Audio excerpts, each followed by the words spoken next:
সুপ্রিয় শিক্ষার্থীবৃন্দ, Katwala city corporation বালিকা উচ্চ বিদ্যালয় কলেজের অনলাইন ক্লাসে তোমাদেরকে স্বাগতম। তোমরা আশা করি সবাই খুব ভালো আছো। আজকে আমার ক্লাসটা হচ্ছে নবম দশম শ্রেণীর জীববিজ্ঞানের দশম অধ্যায় নিয়ে আমরা আজকে আলোচনা করব। দশম অধ্যায় হচ্ছে যে সমন্বয় বা কোঅর্ডিনেশন।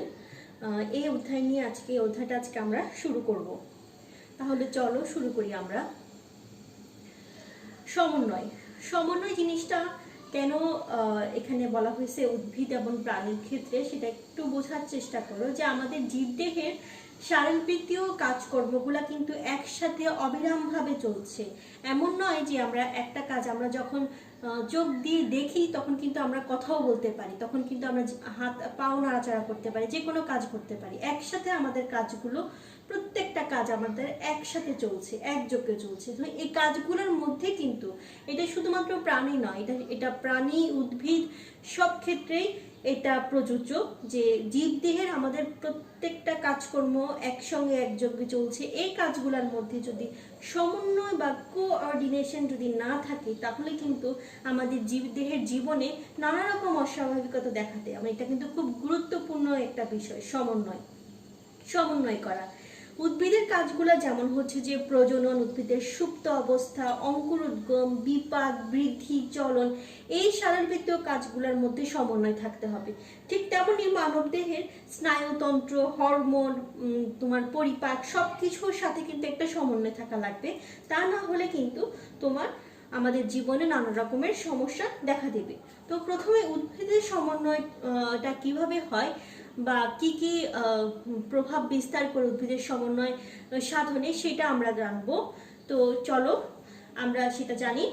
সেটা হচ্ছে যে প্রথমে ফাইটো হরমোন নামে একটা টার্ম আছে তোমাদের বইতে, উদ্ভিদের সমন্বয় শুরুতেই ফাইটো হরমোন। ফাইটোটা মেইনলি তোমার ফাইটম থেকে এসেছে, যেটা মিনিংটা হচ্ছে যে প্ল্যান্ট বা উদ্ভিদ। ঠিক আছে, আগে তাহলে আমরা হরমোনের সংজ্ঞাটা জানি। তোমরা সবাই জানো যে হরমোন হচ্ছে যে এক ধরনের রাসায়নিক বস্তু, যেটা একটা কোষে উৎপন্ন হয় এবং দূরবর্তী স্থানে বাহিত হয়ে অন্য কোষের কার্যাবলীগুলো নিয়ন্ত্রণ করে।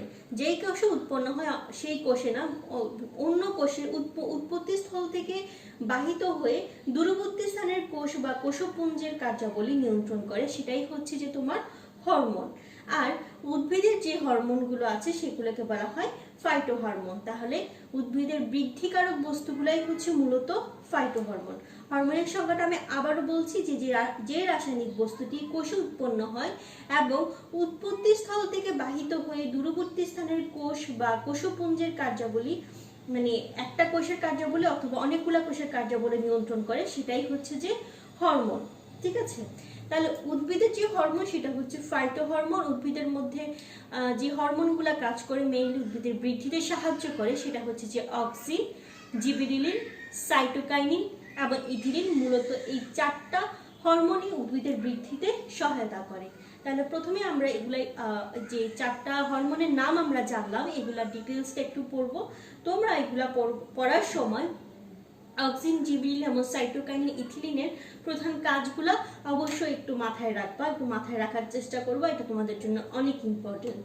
অক্সিনটা মূলত আবিষ্কার করেন চার্লস ডারউইন। এই হরমোন প্রথম আবিষ্কার করেন, কিন্তু নামকরণ করেন হচ্ছে যে কোল এবং হ্যাগেনস্লিট।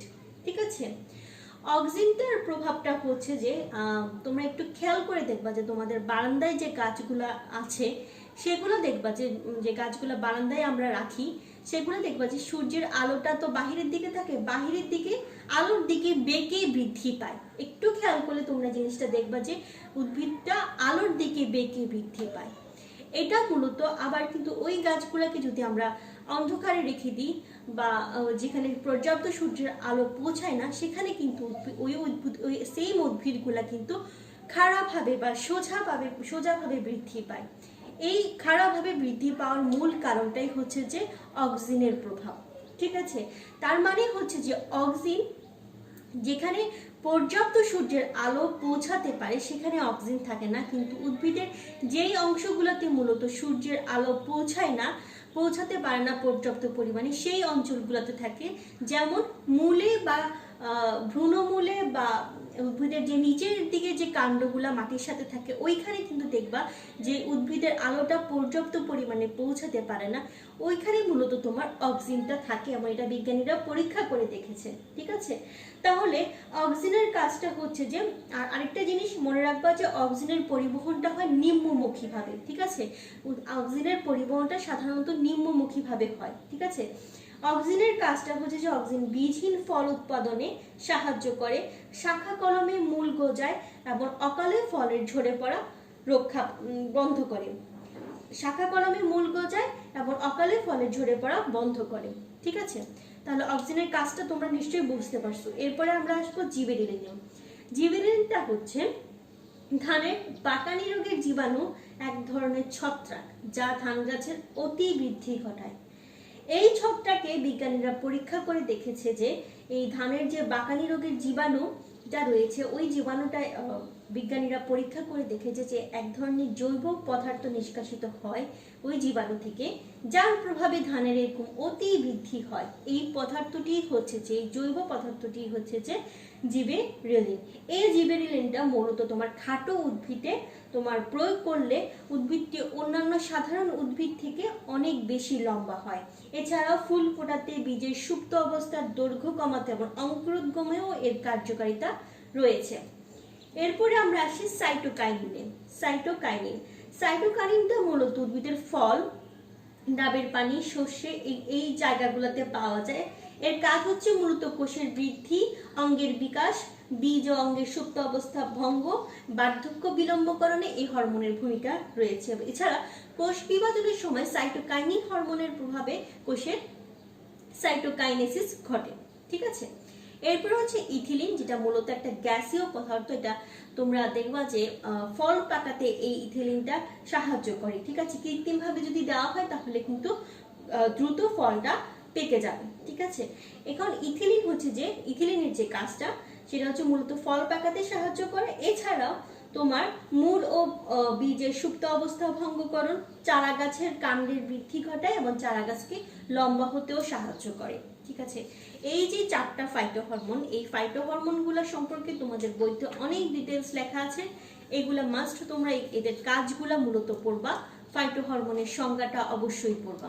এরপরে আরেকটা জিনিস আছে তোমাদের বইতে, সেটা হচ্ছে যে পোস্টুলেটেড হরমোন। ঠিক আছে, পোস্টুলেটেড হরমোনটা হচ্ছে যে যেই সকল হরমোনকে তোমার নামকরণ করা হয়েছে, আইডেন্টিফাই করা হয়েছে, কিন্তু এদের কাজগুলো সম্পর্কে ডিটেলস জানা যায়নি, সেই হরমোনগুলোকে পোস্টুলেটেড হরমোন বলা হয়। এমন অনেক হরমোন আছে যেগুলা তোমার নামকরণ করা হয়েছে বা আইডেন্টিফাই করা সম্ভব হয়েছে, কিন্তু এদের কাজগুলো সম্পর্কে বিস্তারিতভাবে বিজ্ঞানীরা জানতে পারে নাই। ঠিক আছে, এই হরমোনগুলোকে বলা হয় পোস্টুলেটেড হরমোন। এই ধরনের 2টা হরমোনের নাম হচ্ছে যে ফ্লোরিজেন এবং ভার্নালিন। ফ্লোরিজেন মূলত পাতায় উৎপন্ন হয় এবং ফুল ফোটাতে সাহায্য করে, এইটুকুন পর্যন্ত জানা গেছে, কিন্তু আসলে ফ্লোরিজেনের আরো অনেক কাজ রয়েছে যেগুলা বিজ্ঞানীরা এখনো জানতে পারেনি। ঠিক আছে, তাহলে পোস্টুলেটেড হরমোনের সংজ্ঞাটা এবং উদাহরণটা অবশ্যই তোমরা একটু পড়বা এখান থেকে, যেটা তোমাদের পরীক্ষাতে আসতে পারে।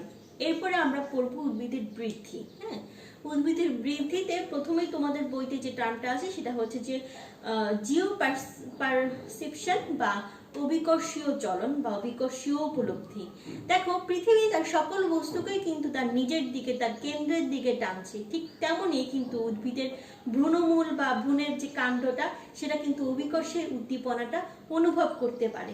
তো এই অভিকর্ষের প্রভাবে মূলত উদ্ভিদের মাটির নিচে যে মূল বা কাণ্ডের বৃদ্ধিটা হয়, এটা মূলত অভিকর্ষের প্রভাবে ঘটে থাকে। ঠিক আছে, এই অভিকর্ষের প্রভাবে উদ্ভিদের যে বৃদ্ধিটা ঘটে তাকে অভিকর্ষীয় চলন বলা হয়। ঠিক আছে, মূলত ভ্রূণমূল বা ভ্রূণকাণ্ডের যে বৃদ্ধিটা রয়েছে সেটা অভিকর্ষের প্রভাবে হয়, কারণ তারা অভিকর্ষের উদ্দীপনাটা অনুভব করতে পারে। ঠিক আছে, এই সংজ্ঞাটাও তোমরা একটু ভালো করে পড়বা বই থেকে। এরপরে আমরা আসবো বায়োলজিক্যাল ক্লক বা উদ্ভিদের জৈবিক ঘড়ি।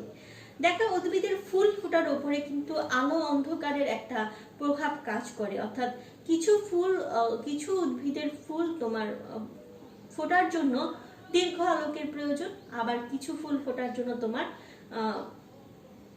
দীর্ঘ আলোকে ওই সমস্ত উদ্ভিদের ফুল উৎপাদনে ব্যাঘাত ঘটে। অর্থাৎ কিছু ফুল ফোটার জন্য অনেক বেশি আলোর প্রয়োজন, আবার কিছু ফুল ফোটার জন্য অনেক কম আলোর প্রয়োজন হয়।